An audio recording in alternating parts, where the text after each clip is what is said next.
Hello বন্ধুরা, MS family members চ্যানেলে সবাইকে স্বাগত জানিয়ে আমার মিনি ব্লগটা এখান থেকে শুরু করছি। দিনটি হলো আমার শ্বশুরমশাইয়ের পঞ্চম মৃত্যুবার্ষিকীর দিন। দেখতে দেখতে উনি আমাদের মধ্যে 5 বছর নেই।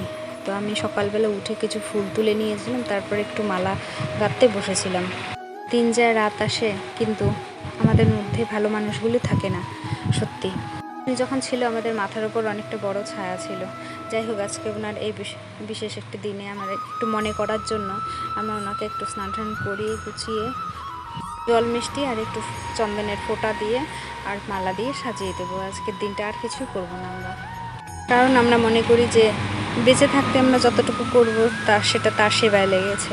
কিন্তু এখন উনি চলে গেছেন, এখন সেবা দিলে কি উনি দেখবে মানুষ।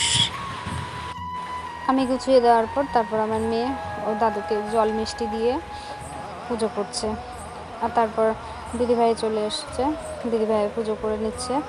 আর আমি যেহেতু ক্যামেরাম্যান, তাই আমি প্রণাম করেছি আর পুজোও করেছি। আর আজকের ভিডিওটা এখানেই শেষ করছি। তোমাদের ভালো লাগলে লাইক, কমেন্ট, শেয়ার করো আর সাবস্ক্রাইব করতে ভুলো না। ফিরে এসছি আরেকটু পরের ব্লগ নিয়ে। টাটা, সবাই ভালো থেকো।